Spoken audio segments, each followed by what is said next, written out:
Nós, meros seres humanos, somos pequenos grãos de areia em uma imensidão. Somos praticamente insignificantes diante da infinidade do universo.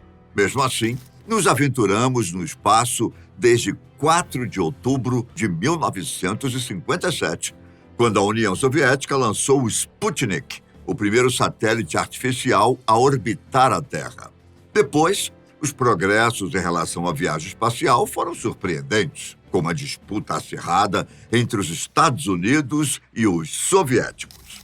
Os Estados Unidos, inclusive, venceram a corrida espacial, quando foram os primeiros a conseguir lançar uma missão tripulada para a Lua, em 20 de julho de 1969. No dia 14 de dezembro de 1972, Eugene Cernan, o comandante da Apollo 17, foi a última pessoa a pisar na Lua. Suas últimas palavras no satélite natural da Terra foram as seguintes: ao dar o último passo do homem nesta superfície, de volta para casa por algum tempo, mas acreditamos que não muito no futuro, gostaria apenas de dizer o que eu acredito que a história registrará. Esse desafio da América de hoje forjou o destino do homem de amanhã.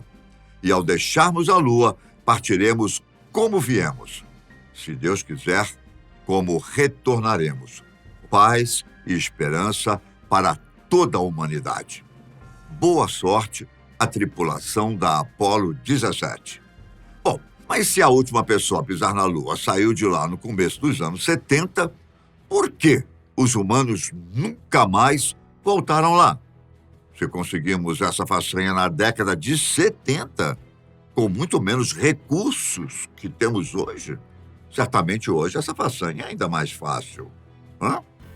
Certo ou não? Bom, então por que o homem nunca mais voltou à Lua? Vamos aos fatos.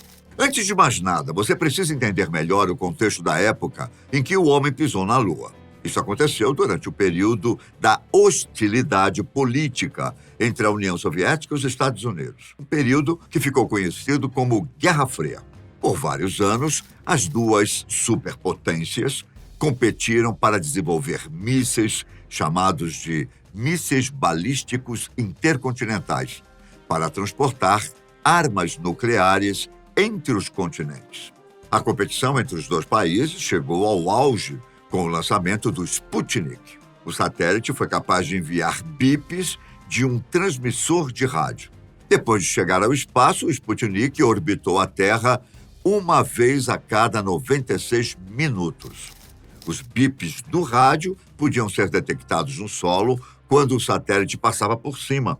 Então, pessoas de todo o mundo sabiam que ele estava realmente em órbita. Percebendo que a União Soviética tinha capacidades que excediam as tecnologias americanas, os Estados Unidos ficaram preocupados. Então, um mês depois, em 3 de novembro de 1957, os soviéticos realizaram uma aventura espacial ainda mais ousada. Eles lançaram o Sputnik II, um satélite que carregava um ser vivo, a lendária cadela Laika. Só que antes do lançamento do Sputnik, os Estados Unidos estavam tentando lançar um satélite antes dos soviéticos. Os norte-americanos fizeram 2 tentativas fracassadas de lançar um satélite ao espaço. Eles só tiveram sucesso com um foguete que carregava um satélite chamado Explorer, em 31 de janeiro de 1958. Curioso é que os Estados Unidos conseguiram esse feito com a ajuda de engenheiros de foguetes alemães, que já haviam desenvolvido mísseis para a Alemanha nazista. Em 1958, as atividades da exploração espacial nos Estados Unidos foram consolidadas em uma nova agência governamental, a National Aeronautic and Space Administration, mais conhecida como NASA.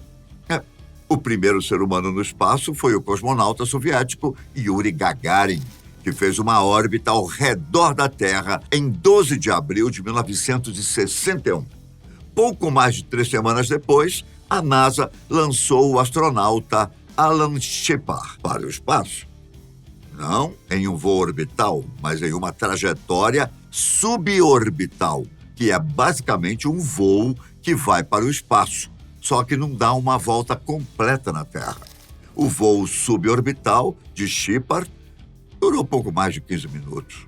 3 semanas depois, em 25 de maio, o presidente John Kennedy desafiou os Estados Unidos a uma meta ambiciosa, declarando: acredito que esta nação deve se comprometer a atingir a meta antes que a década acabe, de desembarcar um homem na Lua e devolvê-lo em segurança à Terra.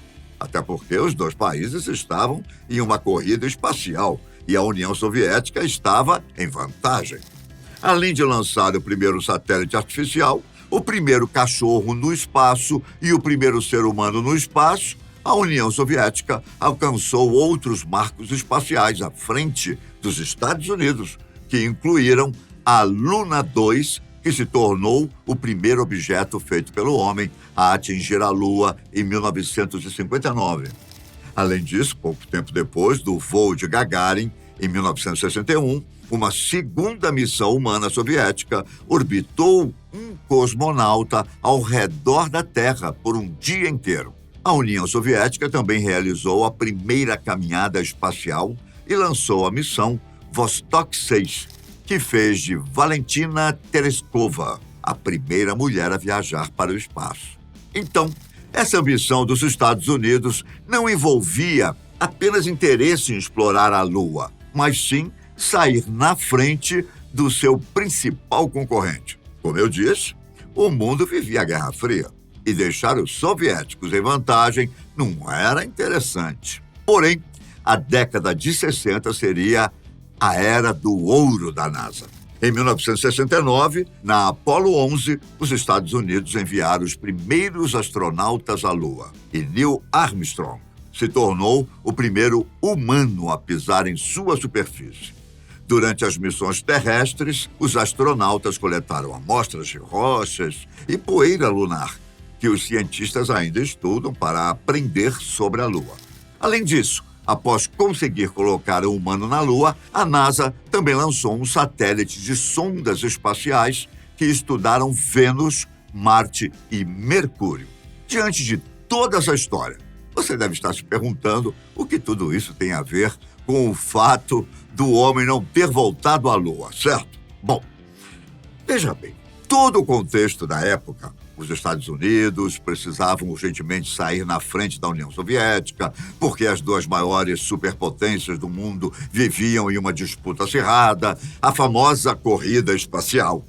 Então, os Estados Unidos tinham um bom motivo para investir todos os recursos financeiros para conseguir o feito. O problema é que levar um homem à Lua é algo extremamente caro e realmente não há uma explicação científica para isso. Na verdade, o homem pisou na Lua por motivos políticos, basicamente a competição pelo controle do espaço. Em 2004, George Bush até propôs enviar uma nova tripulação à Lua e de lá abrir as portas para a conquista de Marte. Só que o plano nunca foi para frente. Seu sucessor, Barack Obama, também não se mostrou disposto a gastar 104 bilhões de dólares, já que não há razões suficientes para retornar à Lua. O projeto Apollo foi algo estupendo, mas cientificamente pouco produtivo. Então quer dizer que os humanos não têm planos para voltar à Lua? Mais recentemente, a NASA anunciou a missão Artemis, nome da irmã de Apolo, da mitologia grega. O programa foi dividido em 3 partes. O primeiro, que foi o lançamento da nave Orion para um voo não tripulado até a órbita lunar. Depois, em 2024, a segunda etapa vai envolver um sobrevoo na Lua e tem como objetivo a observação do funcionamento de sistemas e equipamentos. Por fim, a terceira parte da missão será, finalmente, pousar um ser humano na Lua. Mas isso deverá acontecer apenas em 2025. O objetivo é aprofundar as pesquisas a respeito do nosso satélite natural e do sistema solar, além de aumentar o tempo de permanência dos astronautas no espaço, como parte importante da preparação para uma próxima missão de grande porte que tem como destino o planeta Marte. Além disso, com as tecnologias que temos hoje, nessa visita à Lua, cientificamente falando, poderá ser feito muito mais do que foi feito nos anos 1960 e 1970. Podemos resumir que os humanos só não voltaram à Lua porque não tinham interesse algum.